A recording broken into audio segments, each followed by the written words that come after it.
अगली जमात कर लें कि रमजान 20 तारीख को तो 20वां रोजा पड़ेगा, उससे पहले पहले हम एक मशवरा कर लें। अल्लाह ने फरमाया क्या है लोगों तुम्हारे लिए मौइज़त है यानी नसीहत है।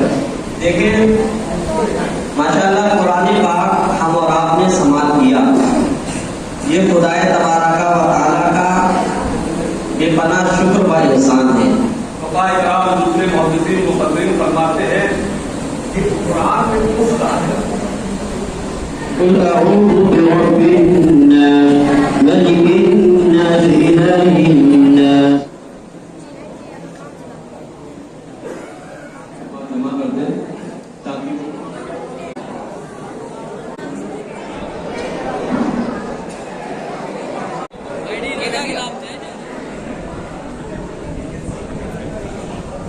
अस्सलामुअलैकुम।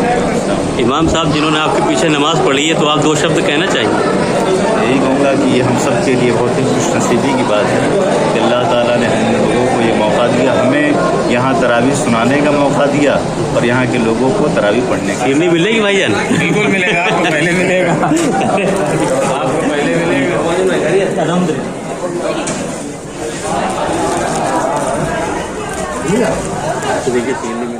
अस्सलामुअलैकुम मेरे प्यारे दोस्तों, मैं मोहसिन खान फ़रखाबाद से अपने यूट्यूब खान ब्लॉगर चैनल पर आपका अपने एक न्यू ब्लॉग के साथ इस्तकबाल करता हूं। तो दोस्तों आज है 26वां रोज़ा यानी कि 27वीं शब, और आज हमारे मोहल्ले नखास की नूर रहमानी मस्जिद में आज जो कुरान मुकम्मल है। तो दोस्तों हम आ चुके हैं नूर रहमानी मस्जिद में, और नूर रहमानी के बाहर हम आ चुके हैं मस्जिद के। माशाल्लाह काफ़ी अच्छे तरीके से मस्जिद को सजाया गया है, काफ़ी खूबसूरत लाइटें लगाई गई हैं। तो चलते हैं अंदर, देखते हैं कैसा क्या है अंदर। और दोस्तों हम जो तरावी पढ़ते हैं वो अपनी फजल रहमानी मस्जिद में हम नमाज़ पढ़ते हैं। तो अभी नमाज़ पढ़कर आए यानी कि तरावी पढ़ के, तो देखते हैं चल कर के अंदर। नमाज़ तो हो चुकी होगी, तरावी देखते हैं अंदर कैसा क्या है। हम लेट तो नहीं हुए, चलिए देखते हैं चल कर।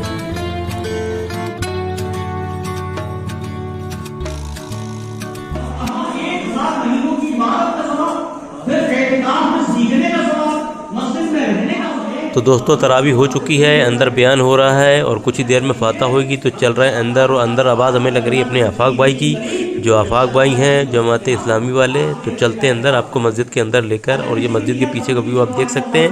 ये माशाल्लाह बुक खाना है, और माशाल्लाह काफ़ी खूबसूरत ये मस्जिद है फ़रखाबाद में, नूर रहमानी मस्जिद। तो चलते हैं अंदर।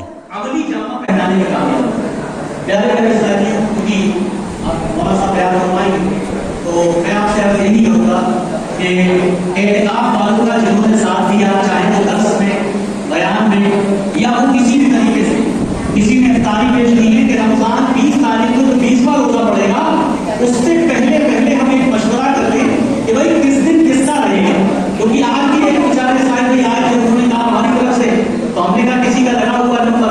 तो आपसे यही गुजारिश करूँगा कि कोई भी काम या तो मौलाना साहब को, हमारे इमाम साहब को बता दें, या फिर आप डायरेक्ट मुझसे आप बता दें कि भाई हम इस दिन करना चाहते हैं, ताकि खाना बर्बाद भी ना हो और जो लोग करना चाहते हैं उनका नफर भी आ जाए। तो नियत करें इंशाअल्लाह अगले साल अगर अल्लाह ने जिंदगी। तो चलिए दोस्तों मैं भी बैठ जाता हूँ। दोस्तों ये मस्जिद के इमाम साहब हैं नूर रहमानी के, और इन्होंने तरावी पढ़ाई है माशाल्लाह। और दोस्तों ये इमाम के साथ माशाल्लाह आलिम भी हैं। अल्लाह का करोड़ों एहसान है, अल्लाह तबारक व तआला ने हमें इस तरह की महफिलों में बैठने की सआदत नसीब फरमाई।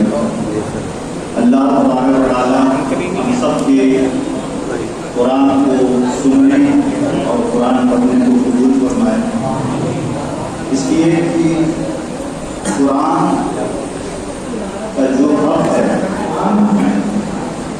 ये हम सब के लिए हिदायत है। हमने जो आयत करीमा पढ़ी बस उसी को मुख्तसर से अल्फाज में आपके समातों के हवाले करूँ। अल्लाह ने फरमाया या यहाँ ईमान वालों से खिताब नहीं किया, यानी ये नहीं कहा कि ऐ ईमान वालों, यहाँ आम तौर पर हर किसी से कहा कि ऐ लोगों पद जा, यानी तुम्हारे दरमियान जो नसीहत आई है, यानी कुरान इशारा है, जो नसीहत आई है, मौइज़ आई है। आपने सुना होगा पहले लोग कहते थे कि वहाँ सवालिए वाज करो, या लोगों से कहते थे कि वाज़ो नसीहत चाहिए, बोलते थे ये जुलाई का मुझे आप तकलीफ का नाम लोग देते हैं हम लोग, तो मौइज़त यानी नसीहत। तो अल्लाह फरमाता है कि ऐ लोगों, तुम्हारे पास जो मौइज़त आई, जो नसीहत आई, और उस नसीहत को जब तुम देखोगे तो उसके आगे फरमाया वशिफाउन, ये 4 चीजें इस आयत में अल्लाह रब्बुल इज्जत ने बयान किया। अच्छा, इसकी एक तरतीब भी बहुत खूबसूरत है कि अल्लाह ने फरमाया क्या ऐ लोगों, तुम्हारे लिए मौइज़त है यानी नसीहत है। तो जब तुम इस नसीहत को कबूल करोगे, जब तुम कुरान पढ़ोगे और इसको समझने की कोशिश करोगे और दिल से पढ़ोगे, तब जाके दूसरा इसने बयान फरमाया वशिफाउन लिमा फी सुदूर, जब तुम मौइज़त को कबूल करोगे फिर जाके तुम्हारे बीमारियों में शिफा। ये तब है जब आप कुरान को पढ़ेंगे और उसको नसीहत के हिसाब से आप उसे लेंगे, फिर जाके आपके दिल की बीमारियों के लिए शिफा। अच्छा, दिल की बीमारियां हैं तो दिल की बीमारियां नहीं है ना,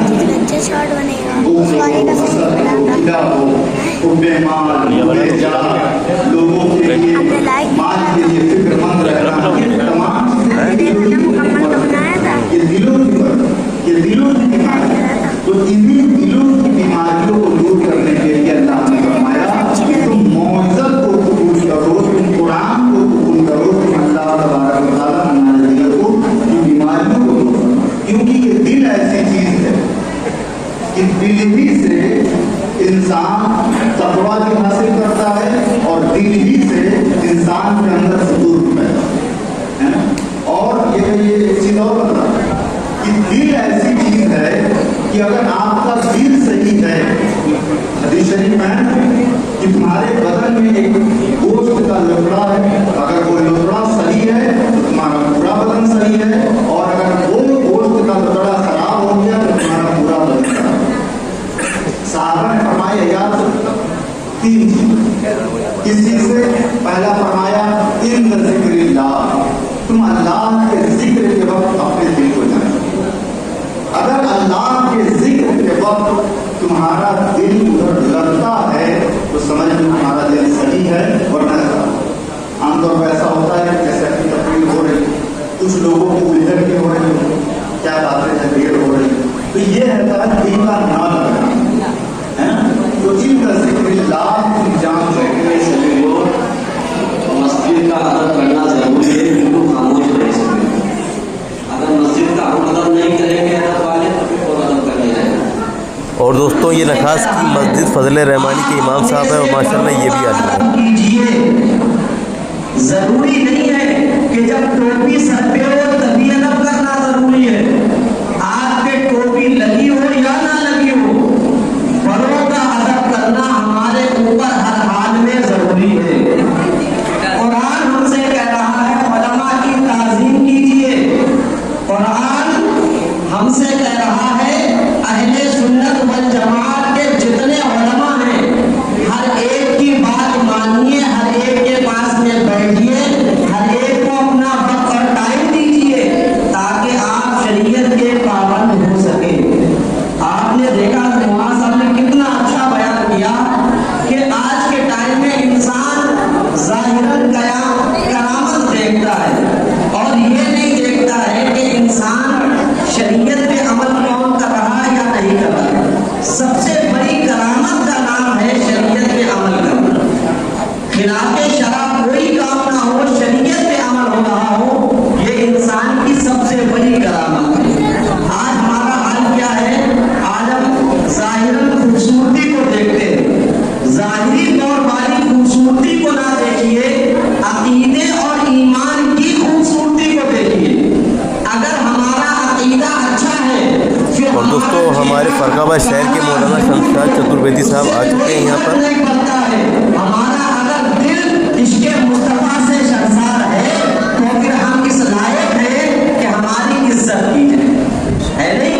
आप लोग इन बातों की कोशिश कीजिए। देखिए मुफ्ती साहब आ चुके हैं, लिहाजा कुरान पाक खुद भी पूरी साल पढ़े, अपने घर वालों को भी हुक्म दे कुरान पाक पढ़ने का, और कुरान पाक समझ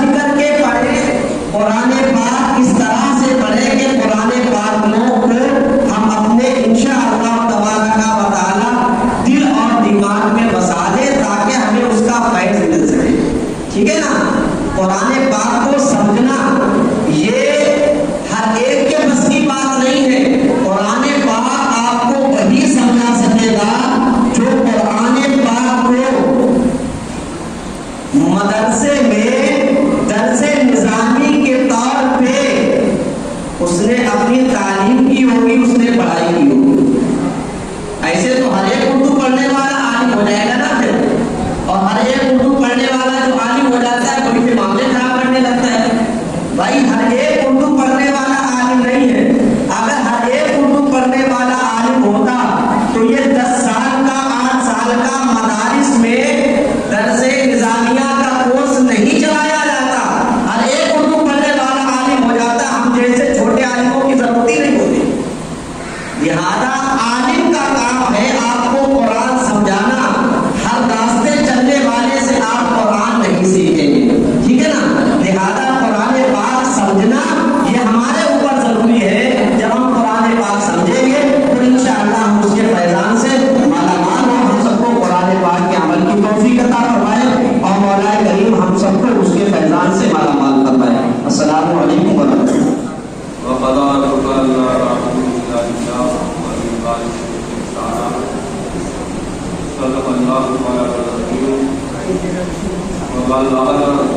इंसान में जब बड़प्पन आता है तो जिम्मेदारियों की बुनियाद पे आता है।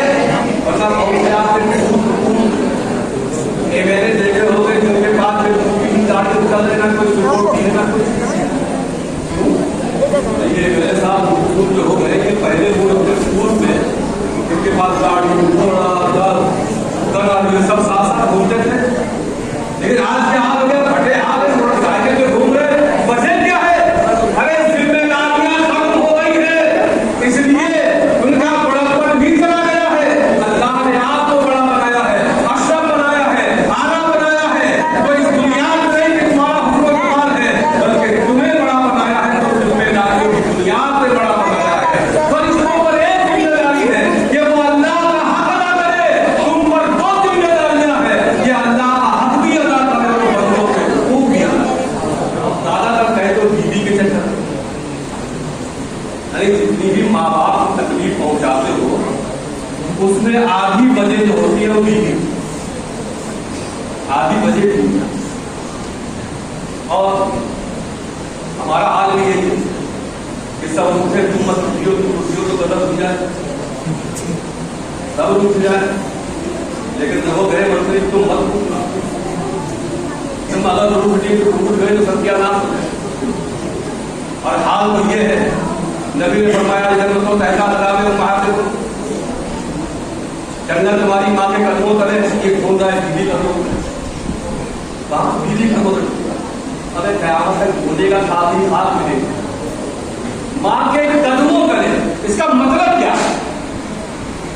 मतलब ये है कि माँ की तालीम करोगे जन्नत के हकदार हो जाओगे।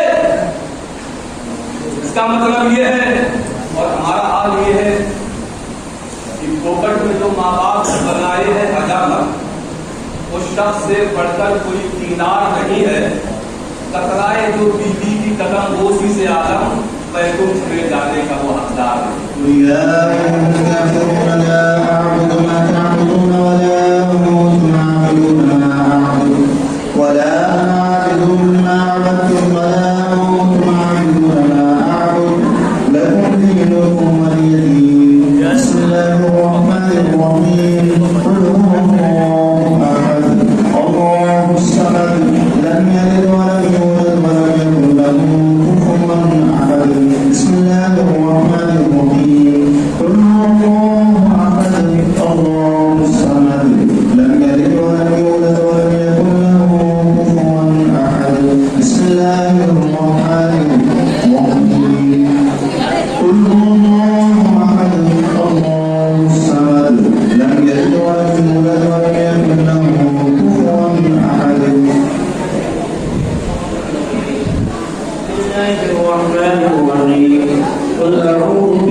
और दोस्तों ये मेरे दोस्त अमानत के बेटे हैं, माशाल्लाह काफ़ी क्यूट हैं।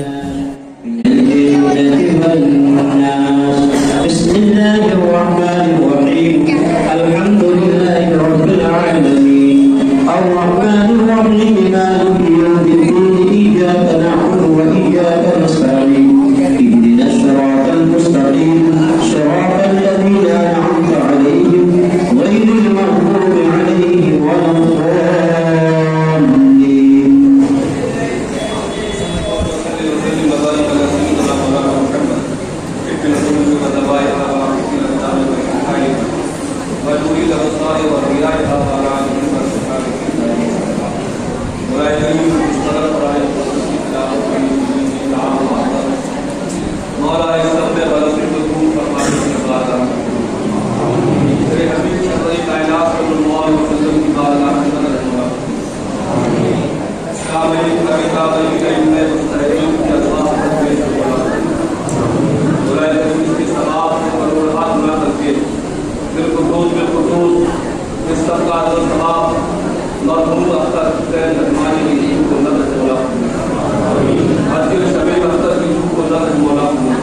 तो दोस्तों फातिहा हो चुकी है और हमारे मुजफ्फर हाजी जी मौलाना शमशाद चतुर्वेदी जी का इस्तकबाल कर रहे हैं।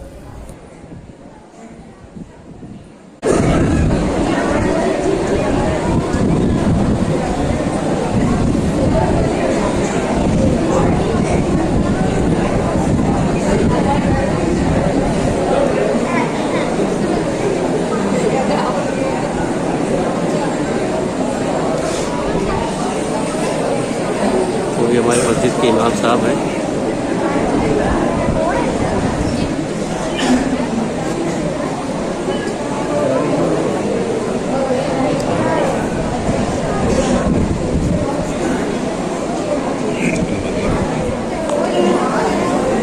माशाअल्लाह ये इमाम साहब बड़ा तो खुश हुआ कि मस्जिद की तरफ से 40,000 रुपया इमाम साहब को पेश किया।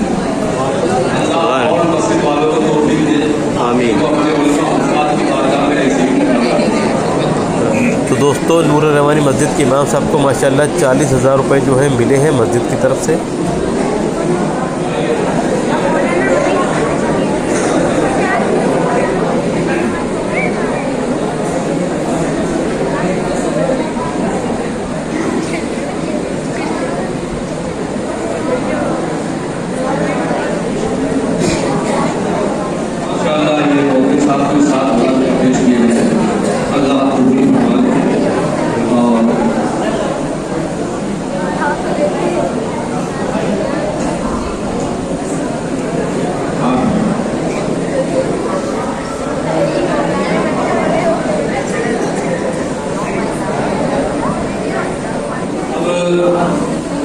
आप लोग थे थोड़े थोड़े करके आए अपने इमाम से मुखाता करें और इनसे दुआएं या जो भी नजारा पेश करना चाहे सामान दिखाई देगा थोड़ा जो कपड़े या सामान देना चाहे तो दोस्तों सभी लोग कुछ ना कुछ हाफिज़ जी को दे रहे हैं, नजराने दे रहे हैं माशाल्लाह हमारे इमाम साहब को, और गिफ्ट भी लेके आए। हम भी अभी चलते हैं हाफिज़ जी से नजराना देते हैं हाफिज़ जी को चलकर और उनसे मुसाफा भी करते हैं। बस अभी थोड़ी भीड़ कम हो जाए उसके बाद चलते हैं और हाफिज़ जी से कुछ बात भी करेंगे अपने इमाम साहब से।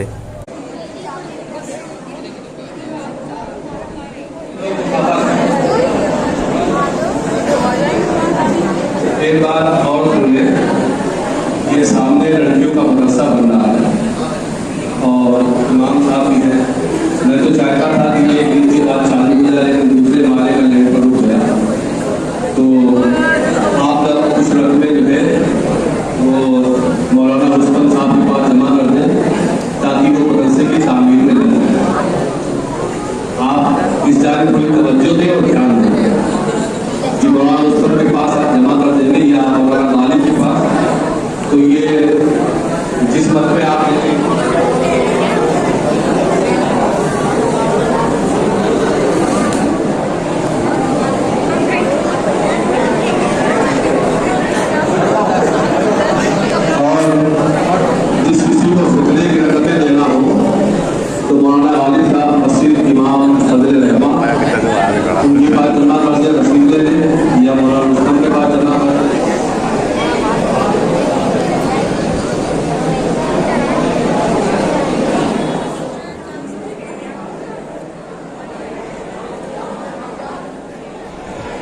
तो दोस्तों ये हमारे कुछ व्यूवर्स हैं, हमारे सब्सक्राइबर भाई जिन्होंने हमें सब्सक्राइब कर हमारे वीडियो देखते हैं और बोल रहे हैं कि भाई वीडियो कब आएगा। मैंने बोला जल्दी ही वीडियो आएगा।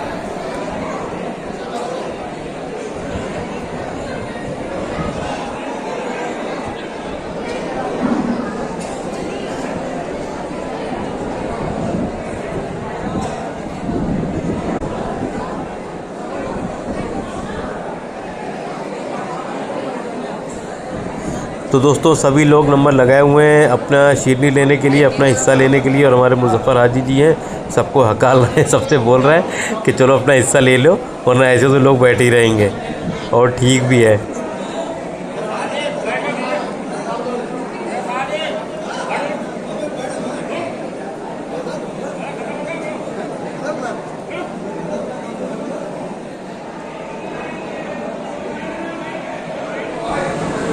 तो चलिए दोस्तों हम भी चलते हैं, इमाम साहब से मुलाकात कर लेते हैं, उनसे मुसाफा कर लेते हैं चलकर अपने इमाम साहब से।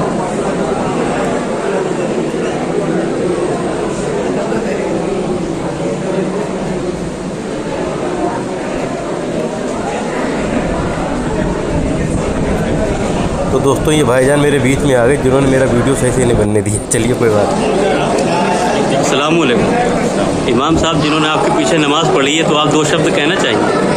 यही कहूँगा कि ये हम सब के लिए बहुत ही खुशनसीबी की बात है कि अल्लाह ताला ने हम लोगों को ये मौका दिया, हमें यहाँ तरावी सुनाने का मौका दिया और यहाँ के लोगों को तरावी पढ़ने का मौका दिया। अल्लाह ताला से दुआ है कि हमेशा इस तरह के मौके हम सबको मिलते रहे और रमज़ान शरीफ की बरकतें हम सब हमेशा लूटते रहे। बस अस्सलाम वालेकुम। वालेकुम अस्सलाम। और भाई मेहता, चलो भाई शीरनी मिलेगी भाईजान? बिल्कुल मिलेगा, आपको पहले मिलेगा, आपको पहले मिलेगा।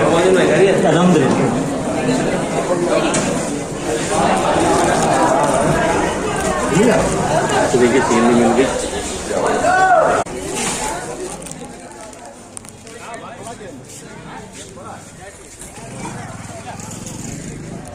ये देखो हमारे मतीन चाचा हैं, इनको भी शीरनी मिल गई है।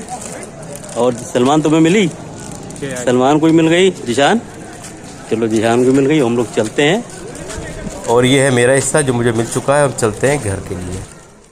तो दोस्तों ये था हमारा आज नूर रहमानी मस्जिद का कुरान मुकम्मल का ब्लॉग। तो दोस्तों उम्मीद है आपको ये मेरा ब्लॉग पसंद आया होगा। तो दोस्तों ब्लॉग पसंद आया तो ब्लॉग को आगे शेयर करें, वीडियो को लाइक करें, कमेंट करें, शेयर करें और सब्सक्राइब ना किया तो सब्सक्राइब जरूर करें। मिलते हैं चलो नेक्स्ट ब्लॉग में। अल्लाह हाफिज़।